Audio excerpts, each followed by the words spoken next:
अस्सलाम वालेकुम, मैं मोहम्मद उल-कन्नैन और अपने यूट्यूब चैनल नो साइड के साथ डिस्ट्रिक्ट सियालकोट को हम कवर कर रहे हैं। और डिस्ट्रिक्ट सियालकोट का आज का हमारा आखिरी हल्का है और ये सियालकोट का भी आखिरी हल्का है। नई जो हल्का बंदी है उसके मुताबिक ये जो आखिरी हल्का है इसको NA74 का नाम दिया गया है, NA74। पुराना जो इसका नाम था वो NA76 होता था।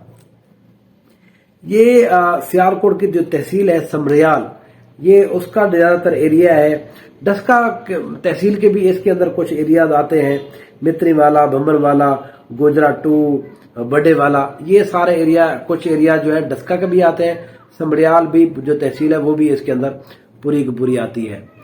2018 के अंदर यहाँ पर मुस्लिम लीग नून के राणा मोहम्मद शमीम खान साहब कामयाब हुए थे।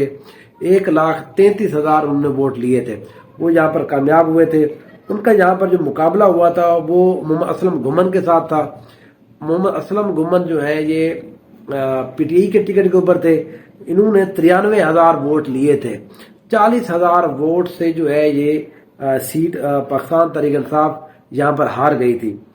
यहाँ पर जो TLP है, तहरीक लब्बैक पाकिस्तान, उन्होंने यहाँ पर 16,500 के करीब वोट लिए थे। तो इस तरह यहाँ पर एक वाजे मार्जिन, वाजे एक वोट बैंक के साथ पाकिस्तान मुस्लिम लीग नून के राणा शमीम खान साहब जो है वो कामयाब हुए थे।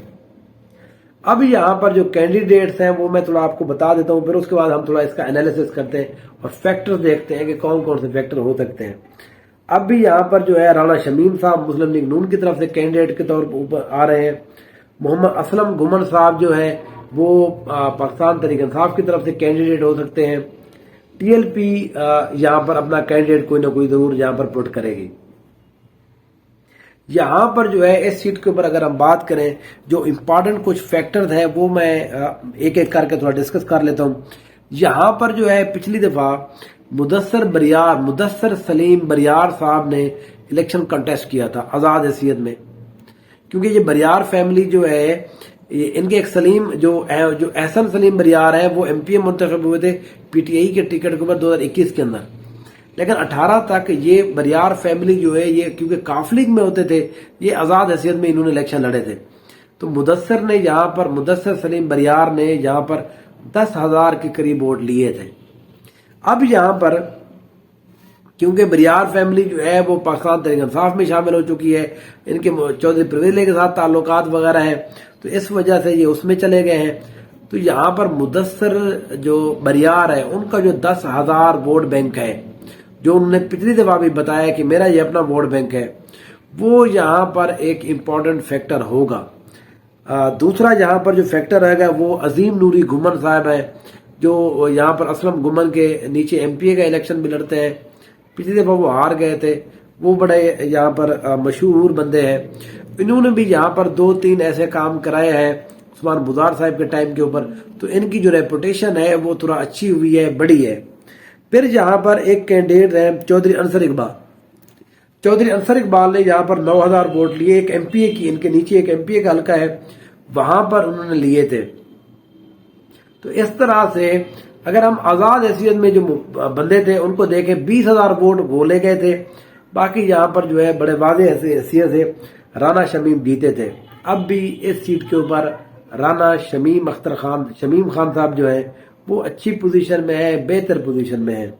ये जो गुमन खानदान है, अजीम नूरी गुमन MPA का इलेक्शन लड़े या MNA का, या असलम गुमन साहब, इनको अभी तक मुझे लगता है कि इस दफा भी जीत जो है थोड़ी दूर है। इनको मेहनत करनी है, मेहनत करेंगे। अगर ये मुदस्सर बरियार भी इनके साथ मिल जाए, अंसर इकबाल भी मिल जाए, फिर भी मुझे ये लगता है कि अभी 5, 7, 8,000 जो वोट है ना, ये अभी भी पीछे चल रहे हैं। इस सीट के ऊपर पाकिस्तान तहरीक इंसाफ हो सकता है यहाँ पर कैंडिडेट भी तब्दील कर दे। कैंडिडेट तब्दील करने से अगर ये गुमन खानदान उनकी सपोर्ट करना शुरू कर देता है, फिर यहाँ पर अनएक्सपेक्टेड से हम रिजल्ट दे सकते हैं। क्योंकि हो सकता है यहाँ पर ये जो गुमन बिरादरी है, ये ज़ाहिर अपनी बिरादरी के वोट लेते हैं, वो राणा साहब है वो अपनी बिरादरी के वोट लेते हैं, मुस्लिम नून यहाँ पर गढ़ है, तो एक एक्स्ट्रा चीज यहाँ पर एक ट्राई की जा सकती है। लेकिन अभी तक के मुताबिक यहाँ पर जो है पाकिस्तान मुस्लिम लीग नून जो है वो अच्छी पोजीशन में है। وہ یہاں پر جیت سکتے ہیں، اور میرا اپنا یہ انالیسس یہ ہے کہ وہ یہاں پر جیتیں گے بھی صحیح۔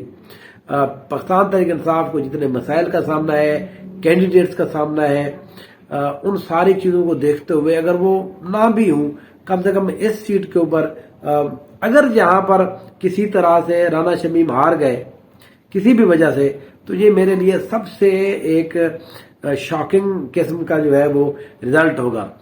دیکھیں پاکستان تحریک انصاف جو ہے باقی یہاں پر ڈسکا کے اندر بھی مضبوط ہے، شہر کے اندر بھی موجود ہے، کینٹ کے اندر بھی اچھی پوزیشن میں ہے، لیکن اس سمڑیال کے اندر جو ہے وہ یہاں پر ان کی پوزیشن کچھ کمزور ہے۔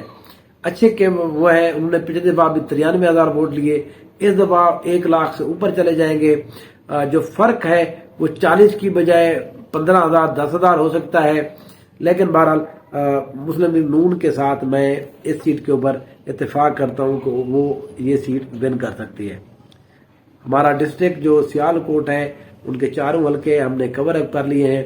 اب انشاءاللہ کل سے ہم نارووال کا جو ڈسٹرکٹ ہے، نارووال کی جو 2 سیٹ ہیں جہاں پر احسن اقبال صاحب ہیں اور بھی بڑے بڑے وہاں پر دانیال عزیز صاحب ہیں، وہ وہاں پر الیکشن لڑتے ہیں، ان کا ہم انالیسس کرنے کے بعد پھر ہم انشاءاللہ جھنگ اور یہ ننکانہ صاحب اور ان سائڈ کے اوپر انشاءاللہ موو کریں گے۔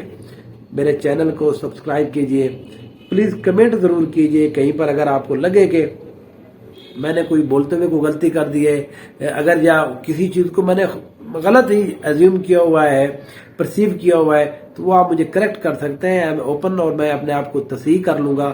لیکن کوئی کنکریٹ بات ہو، ایک پولیٹیکل اس کی بات نہ ہو، وہ ایک فیکٹ ہوں، تو فیکٹ میں اپنے ٹھیک کر سکتا ہوں۔